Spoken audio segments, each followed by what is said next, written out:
क्यों किया आईएएस बनने का फैसला? यदि आपने आईएएस बनने का फैसला कर ही लिया है तो देश के इस सबसे बड़े और काफ़ी कुछ कठिन दंगल में आपका स्वागत है। मेरी शुभकामनाएं भी है और ईश्वर से आपके लिए प्रार्थना भी है कि वे लंबे समय तक आपके धैर्य, आपके आत्मविश्वास और आपके जोश को बनाए रखे, क्योंकि ये सभी बातें इसके लिए बहुत ज़रूरी होती है।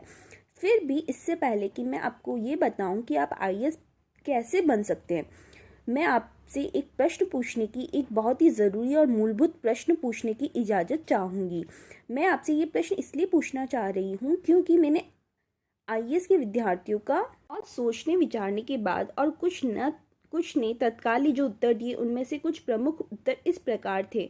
मैं थ्रू आउट फर्स्ट क्लास आ रहा हूँ, इसलिए मुझे लगता है कि मैं ये कर लूँगा। मैं खूब मेहनत कर सकता हूँ। लोग कहते हैं कि तुम्हारी याददाश्त बहुत अच्छी है, तुम आईएएस बन सकते हो। मुझे ये करना ही है क्योंकि मेरे पापा मम्मी ऐसा चाहते हैं और मैं उन्हें निराश नहीं करना चाहता।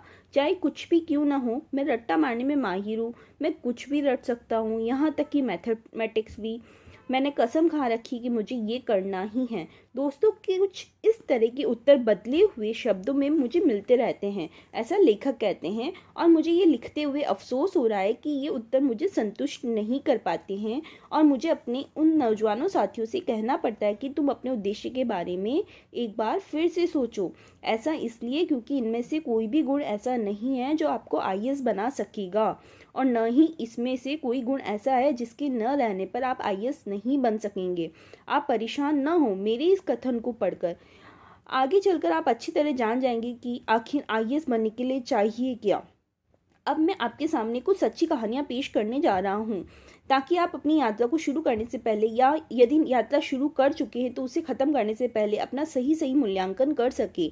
आप आईएएस के इस रास्ते में चलने वाले किस तरह के राहगीर है, ये मूल्यांकन आपके सामने आपके यथार्थ को, आपकी सच्चाई को प्रस्तुत करके आपको अधिक स्पष्ट और ठोस बनाएगा।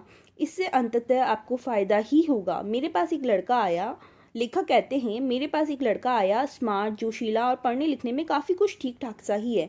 वह मुझसे जानने आया था कि आईएएस की तैयारी कैसे करनी चाहिए।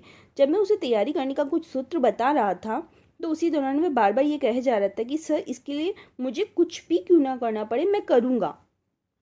यहाँ तक कि मैं अपना सर तक कटवा सकता हूँ, मुझे ये बनना है। मैंने उसे 1 महीने बाद फिर से आने को कहा, वह आ गया। बात की शुरुआत इससे उसने इस प्रश्न से की, सर, मैंने सुना है कि आईएएस अफसरों की तनख्वाह कुछ ज़्यादा नहीं होती। मैंने कहा, तुमने ठीक सुना है। उसका अगला प्रश्न था, सर, मैंने ये भी सुना है उनके ट्रांसफ़र भी काफ़ी जल्दी होते रहते हैं, जिसके कारण उनके बच्चों की पढ़ाई ठीक से नहीं हो पाती।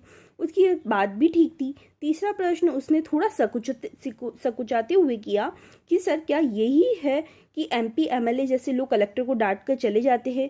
मैंने कहा, हमेशा तो ऐसा नहीं होता, लेकिन मैं ये भी नहीं कह सकता कि ऐसा हो ही नहीं सकता।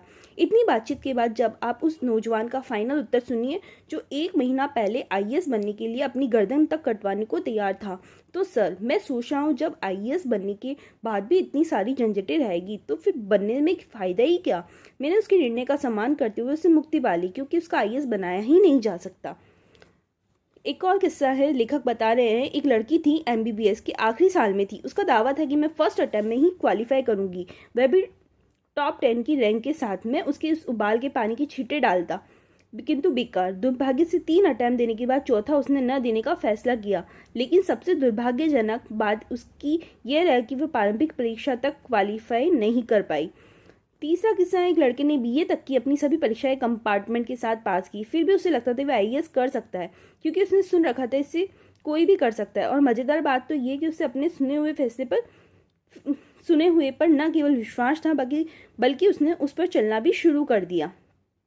अच्छा हुआ कि सच्चाई को जानने में भी उसने अपनी ज़िंदगी 2 साल से अधिक नहीं गवाए। अब उसने अपना रास्ता बदल लिया था। कई सारे स्टूडेंट्स को भाषा नहीं आती, जो आती भी है वह शुद्ध रूप से गलत होती है। वे ग्रेजुएट हो गए हैं लेकिन किसी भी विषय का उन्हें कोई भी और कुछ भी ज्ञान नहीं, यहाँ तक कि उन्हें आईएएस परीक्षा की पद्धति तक नहीं मालूम। और ऐसे विद्यार्थी फैसला कर बैठे होते हैं कि मैं आईएएस बनूंगा।